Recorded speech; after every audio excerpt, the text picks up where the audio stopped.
and welcome back to The Give and Go. I'm your co-host Reynoso here with my boy Soltero. What's up, guys? Guys, give us a thumbs up on the stream right now. I'm commanding you to give us a thumbs up on the stream right now. Give us a like, a subscription, comment. 5 stars on Spotify if you're listening to us, or on Apple Podcasts if you're listening to just the audio version. Please. And we will be doing everything. Euros coverage and Copa America coverage, as well as OFC Nations Cup coverage if you're new here. So once again, thank you guys so much for the support. Let's get to talking football, because today was, I believe, Matchday 5 in the Euros. The tournament is now in full effect, and we got 2 very interesting matches. One of them, in my opinion, being the game of the tournament between Turkey and Georgia, and then a really interesting affair between Portugal and Czech Republic, and that's where we're going to start. Chat, what did you think about today's match between Portugal and Czech Republic? Has your opinion on Portugal been affected after the performance we saw today, or is this just, classic Portugal getting a result when they needed it the most and scoring a late game winner to get all 3 points?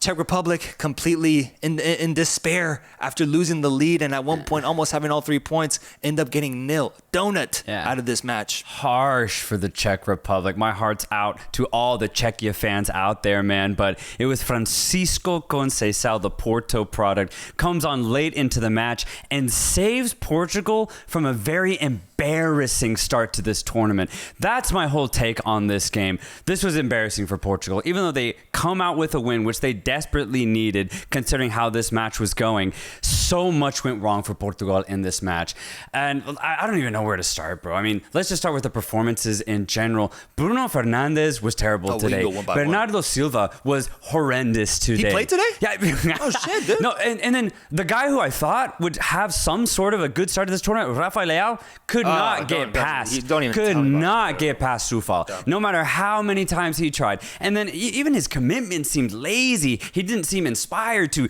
take players on one-on-one. It was just terrible. Vitinha was all right. I'll give him that. Yeah. Ronaldo was active at the very least, but Nuno Mendes as well, just very sloppy. So much went wrong offensively for Portugal. And honestly, as the game went on, I was just like, you know what? Let's just go Czechia here.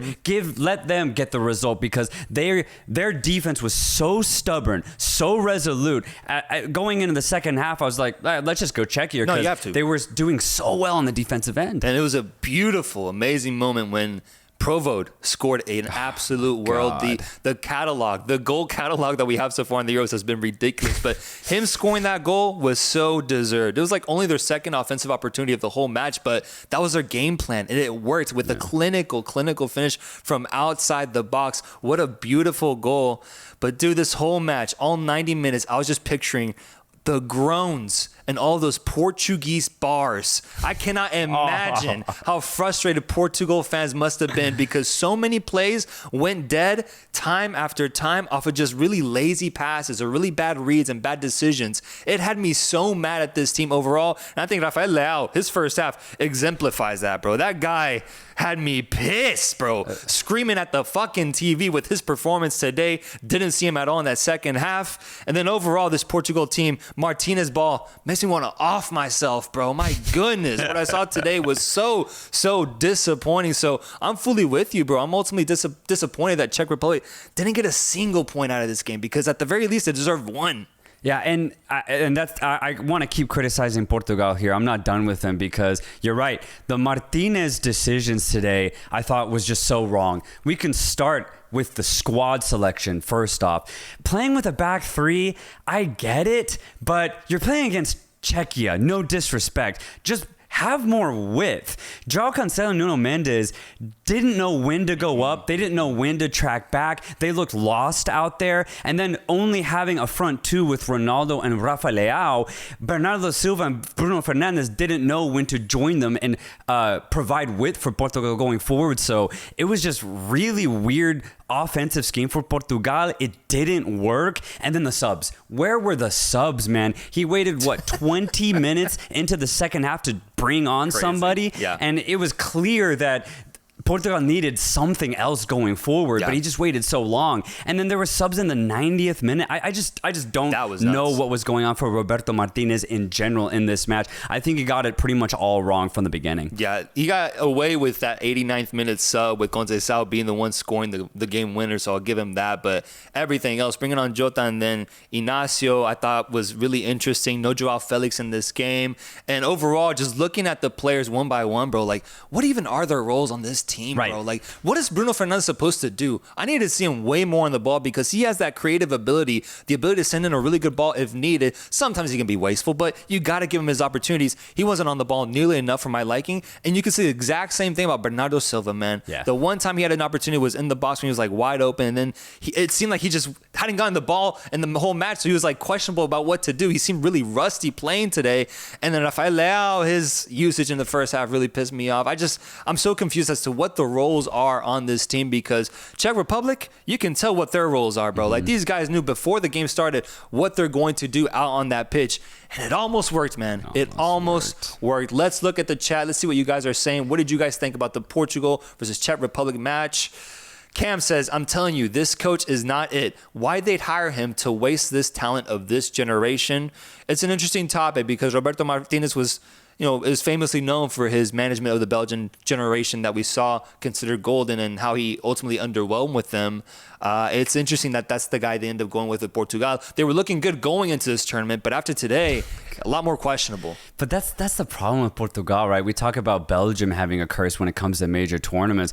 Portugal have been so underwhelming for the last 8 years since they won it in 2016. I was hoping this would be a little different because the qualification was literally perfect, but no, dude, they seem to have this weird air about them when they enter major tournaments, even though when you look at it on paper, they're completely stacked, but the way they played today, it is very concerning. They're gonna have to fix this. You cannot have another close game against a inferior team in this next match. Yeah. It has to be a really good match where Portugal's way more fluid, way more ambitious going forward. And not only that, look like you want to play football out there, bro. Rafael Leao, Bruno Fernandes, and Bernardo Silva, what the hell? You play so good at club level. Bring that same energy to the international stage. Do your country right. And that's what Czechia did today. And I want to go to them right now because their defensive work was brilliant, bro. And when you consider the goals that they conceded, really unlucky. Truly. I mean, that first goal, I think it was a bit of a mistake from Stanek, and it's frustrating because he was brilliant all day. Yeah. And it's unlucky that the ball goes straight to the crashing defender, and it's an own goal that opens up this game. It absolutely sucked. And when you look at the game winner from Francisco Conceição, a weird Meg. The defender tried to clear it out, but unfortunately couldn't. And then the goalkeeper slipping when he could have closed down the ball and maybe prevented that game winner. Yeah. So unlucky for Czechia, but I love the way that they approached this game. They knew that they were inferior in the midfield and the offensive line. So the coach said, you know what, boys? Let's park this shit and let's park it hard. Yeah. And that's exactly what they did. I love it when a team knows who they are. Czechia knows they're defensive, and they doubled down on that fact. And they did it brilliantly today. They deserved a lot better than this loss. They should have gotten a draw. That's why that own goal, heartbreaking because up to that point they really did have the momentum and they just looked like they were completely shutting down Portugal. And just the manner that Portugal went about getting their goals, that's what concerns me because ultimately it was just two big Czech Republic mistakes that got them both goals. When England won 1-0 against Serbia, I said, I'm still buying into this English squad. I think it was a questionable performance, but I'm still buying in. Same with France winning 1-0 against Austria. Ultimately, their defense played really well and shut down Austria. I'm buying into France. I think after one match, I'm going to get bold with it. And I know it might sound reactionary. I'm out on this Portuguese squad.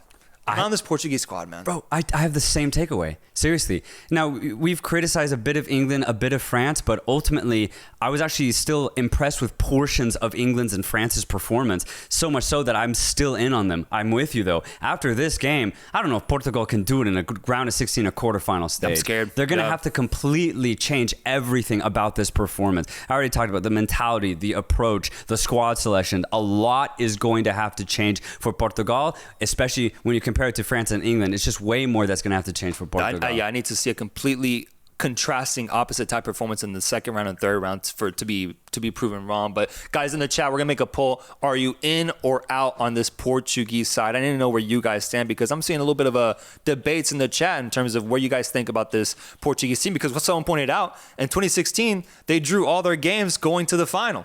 So, they didn't actually win that many matches. And they still managed to pull off the result. Just like today, they got all 3 points. So you can't criticize that factor. They get the results that are needed when it's needed most. I guess that's what you can say about this team. Yeah. I need to see something better after the 90 minutes I saw today against Czech Republic. Leo Cruz says he is out. Oscar says he's out. Mr. Happy says, I'm in. Wesley says Martinez is horrible as a coach. He keeps insisting on errors. Hess Jaber says, no way, bro. It's way too early. It is early, and I understand that it's very reactionary, but I just think the elements, the context of how they played today, it really is concerning. For me, it's 2 massive Czech Republic mistakes that end up gifting the game to Portugal. So I actually am harsher on Czech Republic's defense than I am praising Portugal's offense after what I saw. The poll says 59% are in, 41% are out. We're 41% joining the Reynoso Soltero side. The rest will be back to it because I want to see how this team does in the future stages. But for now, really interesting performance, and Czech Republic ending with 0 points. Yeah, and just to end on some sort of positive for Portugal, it is that. The fact that they have so much experience. I mean, Pepe at 41 playing as an outfield player is 41! Nuts, bro. That is insane. But I mean, he looks completely fine out there, right? So there's a lot of experience in this side. Obviously, you still have a player like Cristiano Ronaldo, who in the biggest of moments does not shy away from them. So you have this going forward. You just mentioned that 2016 run. It's still here for Portugal. I'm just saying, if Portugal play in England, if they play at France, if they play at Germany, I'm not picking Portugal 100 times out of 100. So that's kind of the point here. Yes, obviously, there's still a good squad, but that's why ultimately I'm saying out, and I'm guessing that's why I'm saying out as well. But yeah, I mean, I guess I can say they did tire out Czechia, right? The last 15 minutes, maybe you could say Czechia made their mistakes because they were getting tired, right? If you consider how much possession Portugal had in the final third, that is a positive, right? Portugal didn't give up on the game. So it's still there for Portugal to have a good tournament. But my God, man, I just need to see better individual performances specifically. And actually the theme of this first round, I need to see better performances from the established stars in Europe, because you could go Rafael Leao, Bernardo Silva, Bruno Fernandes, even Ronaldo. Phil Foden, Kvaratskhelia, Lukaku, De Bruyne, Mbappe. Yeah. Like, the list is actually long. The guys that have actually been stepping up are the youngsters, man, the wonder kids. And we saw that in the Turkey-Georgia matchup. But before we get to talking about Turkey, I want to acknowledge some of these super chats that we have. Let's see what the chat has been saying. Hus Jaber starting it off at the very top, please, with sus performance. They need to change the lineup. Hus Jaber, more like sus Jaber, as I completely agree with you, bro. Really sus performance. I'm interested to see how Martinez approaches mixing up the lineup next time around, or if he just gets stubborn with it and keeps the same lineup.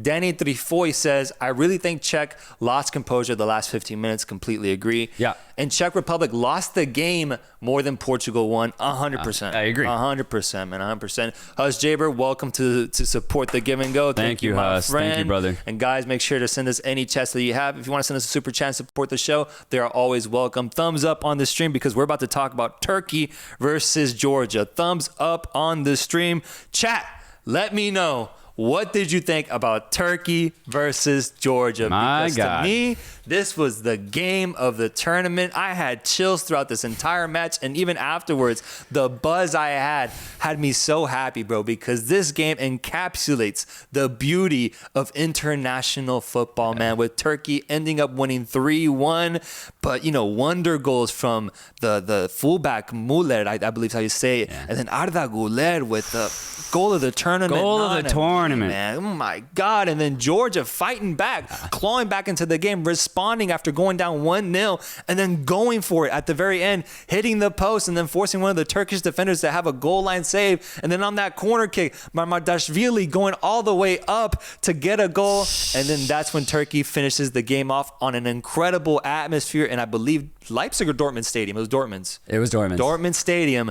What a match, man. I applause for that match. Yeah, no, seriously. That game what was a game. What a banger of a match. So good. And that's why I love Euros or Copa America, because you can say without a shadow of doubt that games like Georgia-Turkey, made you scream the most. And we got absolutely entertained today. But I think, we have to talk about Arda Güler banger, the screamer. That man, you could almost see him think about how and where he was going to place that shot. Top bins, what a curling ball. I don't know if it was the rain or the weather or something that just kept it extended in the air.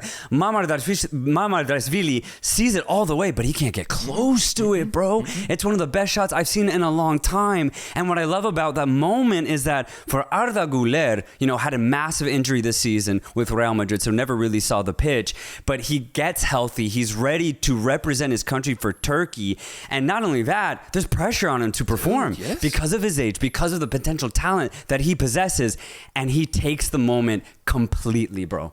Completely. When Turkey, Georgia are tied, it's 1-1 in the second half. Turkey knowing that they need to get 3 points against the lowest ranked team in the group. It's Arda Güler who shows up. And what a, bone-chilling, just absolutely insane moment that we got to witness with Arda Güler. It just hats off to him, bro. Hats off, bro. I just can't believe it. It's what the Bible warned us about. This is greed. Real Madrid having Arda Güler in their arsenal. Oh my God, dude! I gotta start booking my ticket to Turkey soon, man. If I want to get a discount. What a beautiful goal! Beautiful goal, man. A moment of brilliance. He's the real deal, man. Yeah, he's the real deal. And as I mentioned yesterday, I really only seen him play like bench minutes for Real Madrid or playing against weaker sides or once they had the title secured. He really didn't have a big, moment, iconic moment in his first year with Real Madrid. And that's understandable because he's very young and it's a stacked lineup. But with Turkey, bro, it's him and the other 19-year-old that I didn't really know about until today, Yildiz, who plays at Juventus. Bro. Both of these boys, bro, on opposite sides of the wing, put in a great performance today. And Güler getting that goal, bro, is just it's so perfect. It's so perfect, and it's exactly what Turkey needs because they have these electric forces on both sides of the flank that are capable of these moments. And the crowd, the way the camera shook when they scored the goal, bro, reminded me of FIFA after I conceded a 90th minute goal, bro. Like, oh my God, the flashbacks I got. Yeah. But it was a beautiful, beautiful moment. This dude's the real deal. And as I mentioned, it's the wonder kids that are stepping up in this tournament with Arda Güler just scoring an absolute rocket. And what's crazy is there is an argument to be made that it wasn't the best goal of the day with Müller scoring an absolute rocket of a goal. But that also had equally as good of technique on it. Top bins off of a volley, bro. Amazing goal too. A gorgeous volley, man. Doesn't let it hit the ground, and he puts the perfect slice on it to just pull it a little wide right inside the post. A beautiful goal from Mulder. I keep saying Müller. It's Mulder. The beautiful goal, man.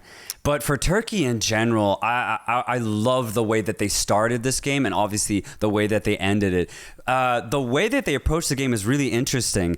It's a lot of crosses. And I think it's really good because they have a really good left back, Karagioglu, who goes up and down for 90 full minutes and does not seem to run out of gas. It's a really cool feature that this Turkish team have. And then on the other side, to provide crosses, you have a guy like Hakan Çalhanoğlu, who literally makes a living crossing a ball into that box. So Turkey play a really fun type of offensive football, and then you add in the components of Arda Güler and Yildiz on the other side. It's brilliant to watch. I really like Yildiz too because he's not really an out-and-out winger like Güler is. He's more of like a hybrid winger who can come in centrally with Barish and overload the box. So that's why I like to put in a lot of crosses, and it allows Karagioglu to get really high up on that left-hand side. So Turkey play a really fluid style of football when they get going, and I'm glad we got to see that in this match against Georgia. It's why it was probably one of the best games we've seen so far. One of the best games by far. I like what Berke said here, the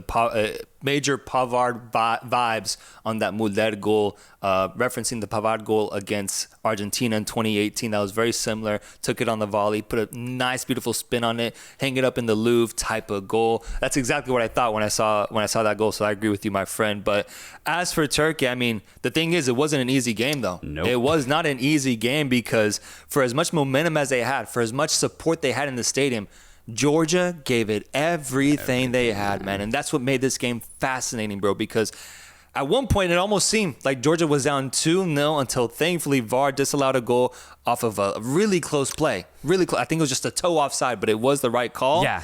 And Georgia got back into the game in the same half with, who was it scoring the goal? Kokorashvili's assist, and then I can't say the name, man. Mikal Tadze, right? Mikal Tadze, yeah. Scoring a beautiful, cheeky, squeaky goal into the bottom right corner to tie it. And then these scenes were amazing. The scenes were first incredible. goal for Georgia in the Euros. Yeah, and I thought at that point that this was just going to become a goal fest for Turkey because, as you said, they almost went up 2-0, but the goal was correctly called offside. And I was wondering if the moment was going to be too big for Georgia, right? Knowing that they're the lowest ranked team at this tournament, knowing that they barely got into the Euros in general, I was wondering if Turkey was going to ultimately overwhelm them.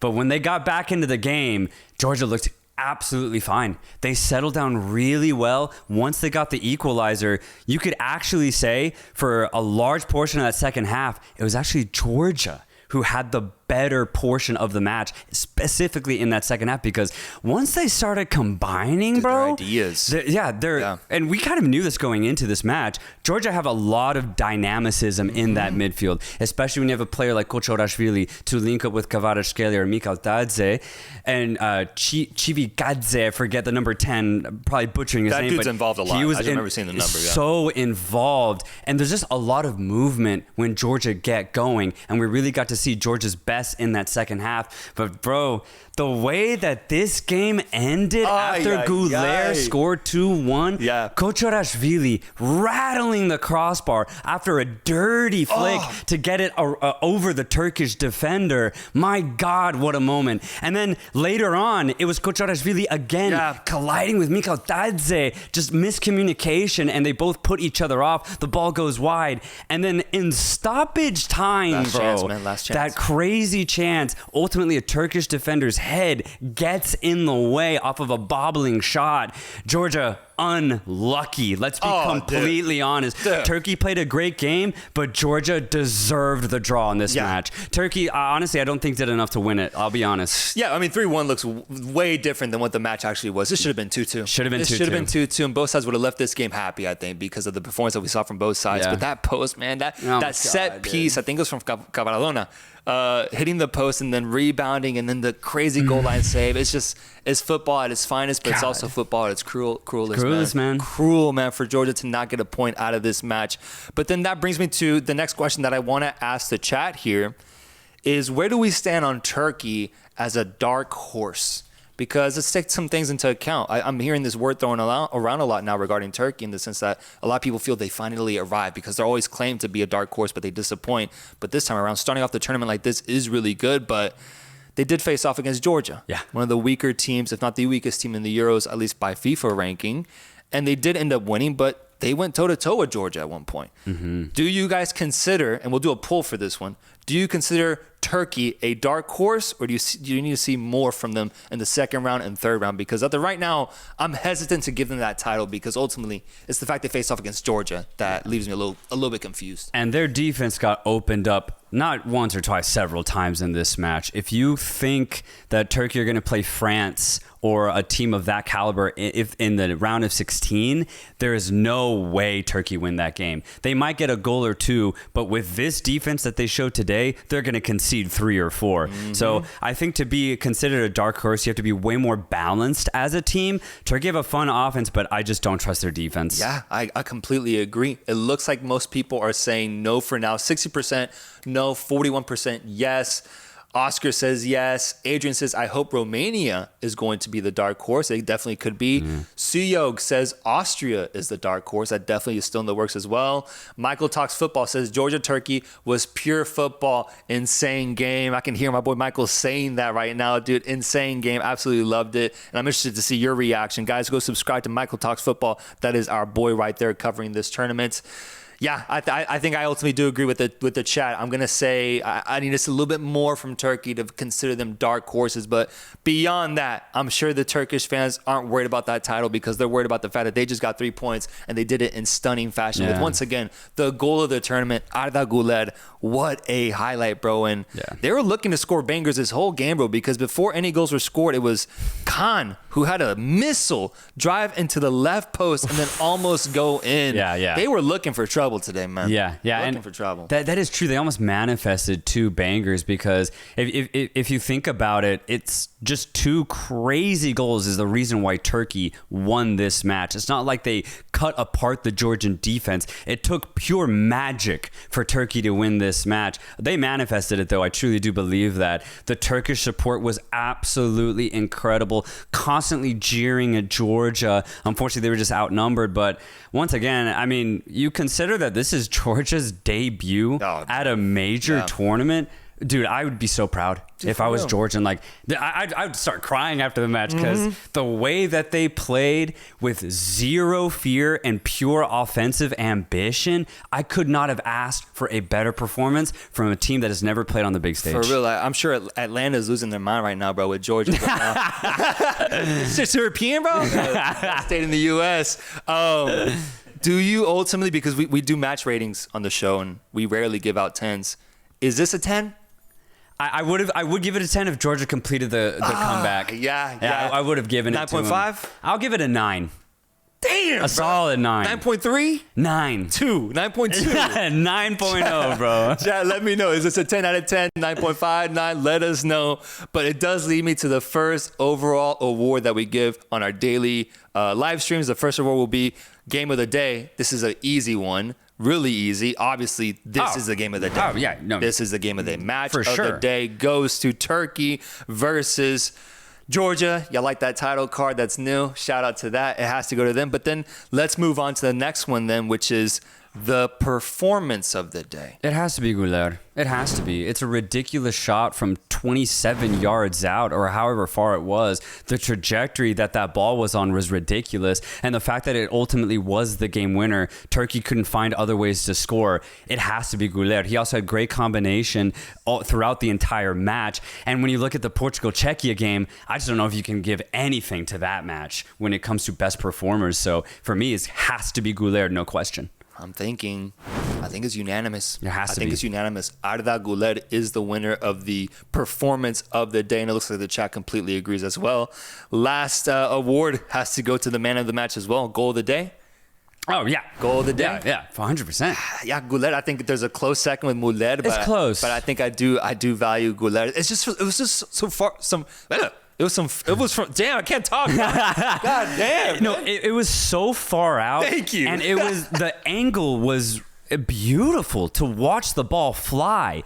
And Muller's shot was brilliant as well, but it was right outside the box, and also the ball was coming straight at him. The ball wasn't coming like to his side. For example, like Stanchu's goal, I honestly think is a little bit harder to pull off because the ball was coming across his body. I do not want to take anything from Muller's goal, though, because it was a screamer. It was a screamer. Technique galore right there. Beautiful finish. Let's look at the super chats before we preview tomorrow's matches. We got some super chats here from the Give and Go fans. Anthony Tarp says, Güler since April, 7 matches, 6 goals. I believe this is for the international team, or he's talking about both club and country. The numbers are really good, though. The numbers are really good for Arda Güler, 19 years old. The impact he is having for his team right now is just so impressive. I wonder what his ceiling is, bro. Like, this guy, like, the sky's the limit for him, man. Yeah. He's so young.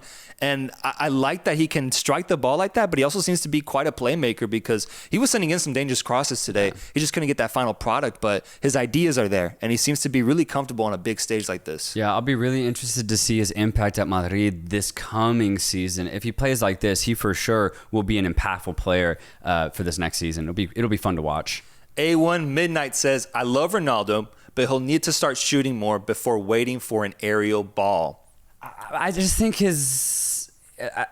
the the way that Ronaldo has transformed his game has been way more of a receiver rather than a generator, you know? Obviously, when he was younger, he could dribble, he could pass, he could run 50 yards as like it was nothing. But now he has to stay way up higher up the pitch and wait for balls to come to him. It's just due to age. I think it's just the reality of things. So Ronaldo, I don't think you're going to see that from him. You're going to see him just waiting for balls to come over the top to him. Yeah.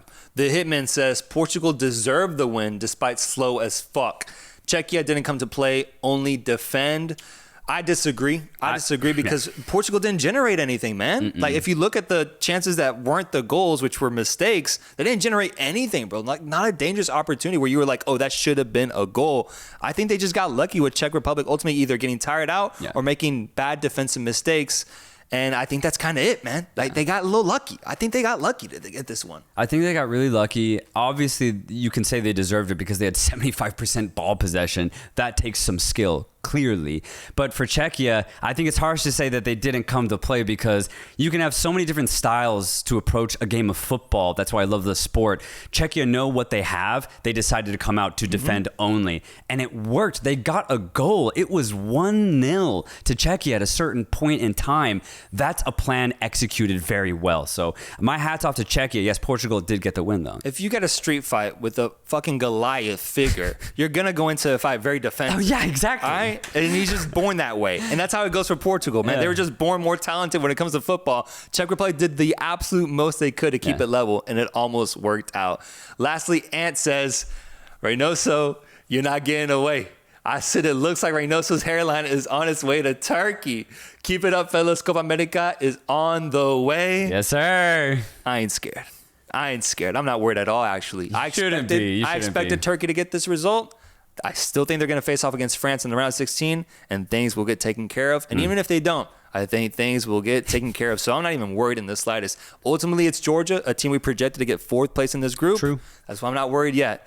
But if they pull off a result against either Portugal and maybe even Czech Republic, depends how they get it, I'll start getting a little scared. And I'll start looking at booking prices and fees and everything else. And I'll fly Turkish Airlines too. Yeah, there you go. I'll do it all. But for now, I'm okay. I'm not that worried. Let's preview tomorrow's matches. The first poll will be Croatia versus Albania. That is the first match of the game. It's round 2, folks. Round 2 of the Euros is back with Croatia coming off of a demoralizing defeat against Spain 3-0, and Albania looking to get some points after losing 2-1 to Italy. How's this game looking to you? Albania, Croatia? Yep. Albania were very defensive in their approach, but they also struggled to have retained ball possession in their opponent's third. I see the same thing happening here. Even though Croatia got murdered against the Spanish, I do see them getting resurrected here in this match. I don't think it'll be easy because Croatia just in general, I think showed that they do lack a bit of quality. But I think their quality still is better than Albania's. I have Croatia winning. Yeah, I'm with you. I need to see Croatia get a result here because if they don't, bro, this is the death of the Croatian generation, and who knows what comes after this if we're being honest, because getting 0 points out of 2 games like this would not be the Croatian team that we've seen in the past 10 years that has been so good in these tournaments. So for the sake of Croatia, I want to see them ultimately defeat the weakest team in the group, but don't sleep on Albania, man. You can't. They made it tough for Italy. I'm sure they're going to look to make it tough for Croatia as well. Exactly. The poll has Croatia winning at 76%, Albania at 24%. A few shouts for draw. Jadir Beltran says Dua Lipa for the win, bro. I'm dying to just see her go to one of these games. I'm down for a Dua Lipa cam the whole game, bro. Please, if we ever get blessed like that, I would be losing my mind, man. I love Dua Lipa, honestly. Great musician and amazing woman, if we're being honest. Guys, next game. Germany versus Hungary. Germany versus Hungary is the next game, with Germany coming off of a very impressive debut against Scotland, winning 5-1, and Hungary struggling against this Swiss side. They need a result now against the German team that is hosting the tournament. Do they get that result? I maybe a draw. Right? Maybe. This is Hungary's opportunity to forget that the first game ever happened and still say that they're dark horses, right? But they have to get at least a draw. That's the only way that we can say Hungary are still alive in this tournament. But my God, is this going to be tough? Because Germany looked ridiculously good in that opener. And you look at Germany on paper, it makes sense, man. Yeah. I mean, they might have the best front four in the tournament, and they'll be able to prove that if they get another really good result against Hungary. I'm scared for the Hungarians. Yeah. I'm scared just because Germany look like they're on a different vibe, man. Yeah. And I would be too if I get to play in front of my grandma, you know? So it's just like, for real though. I'm scared for Hungary, all I'm going to say. But this is their opportunity to still say that they might be dark horses in this tournament. I just don't think it's going to be easy. There's a comment here from a user called Fax, and he says, 3 words, Hungary ain't it. Yeah. And that's the sentiment I have now, man. After being so high on this team and saying they would top this group, after what I saw against Switzerland, they ain't it, bro. They could change. Oh, they could. This is football. Absolutely. I just think it's tough that they have to do it against Germany. That's the tough part. I guess for me, it's more so like the idea that I was kind of hoping they showed up against Switzerland because the image I had of Hungary was a different one than what we're ultimately going to get. Sure, if they get a draw against Germany, that's really good. And if they win their last game, they're through. But like, that ain't the same team I was envisioning, bro. I wanted them to get first place in this group and just shock the world. Mm-hmm. Now they're just gonna have to do it the good old classic European way of maybe getting third and hopefully second place in this group. And sure, it'll have to start with a result against Germany at home. So that's how this thing's looking, bro. That's how this thing is looking. Chat has it at Germany winning at 90%, Hungary at 11%. Yep. Yeah, that's how it's gonna look. I mean, I think it's gonna be a goal fest. I'm gonna be honest with you. That'd be fun though. I would look personally. I would actually love a Germany 3-0, 4-0. Like my God, dude. But I mean, Hungary might be able to show up, maybe Germany. But I just have Germany winning. Germany and Spain, I would say the 2 most convincing teams after the first round. So for sure, I would love to see them just repeat that performance. Yeah. Last game of the day is Scotland versus Switzerland. Scotland versus Switzerland. Scotland coming off of a terrible defeat to Germany, and then Switzerland coming off of an impressive victory against Hungary, ending their dark horse narrative. Switzerland might have a shout for dark horse now in this tournament with the way they played in that match, and they looked really, really well, winning 3-1, I believe, ultimately. Chat, who do you guys have winning this match? And Soltero, how's this game looking? Switzerland virtually had a perfect game against Hungary, right? It was near perfect.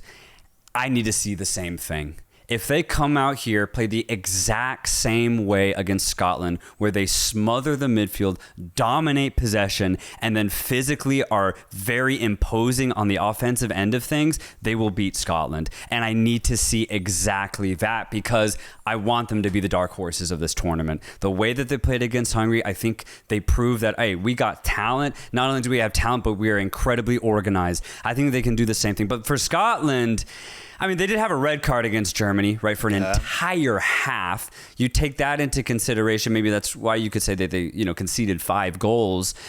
Maybe they can come out with a better approach here. I think it'll be tough against Switzerland, but there's a chance that this game ends up being tight if Scotland can just approach it right. Dude, I read that Porteous, how do you say his name? Yeah. Porteous, he got suspended 2 games, so he's done for the Euros. Oh shit! He won't play again for 4 more years if they make it, bro. Damn, this fucking run is done, man. Damn, and I think that encapsulates Scotland.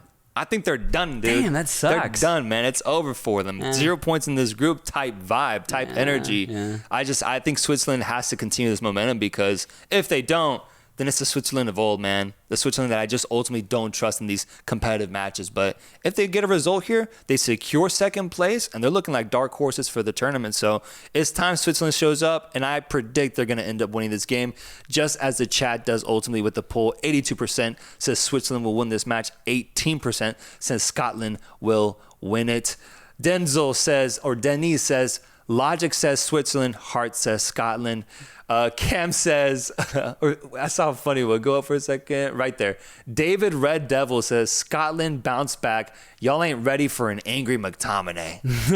Angry McTominay. I am saying, like, it isn't crazy that Scotland could have a good game, right? Yeah. Just because Germany's potential is so high, it's almost impossible to beat them if your quality is much lower like it is for Scotland's.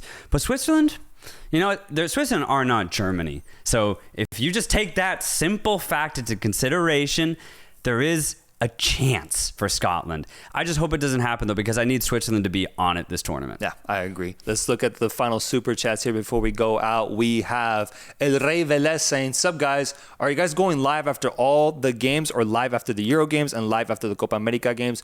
We will be going live after the Euro games in the same schedule that we have right now after the final match. And then for Copa America, it's the same approach. After that last game is done, we're going to go live after that. Maybe we'll consider, like, you know, if the USA plays first and they had an hour-long gap, we can do an immediate reaction. We'll talk about that off camera. We'll consider it. But for now, same type of system, same type of schedule. Live streams after the final match of both tournaments in that day.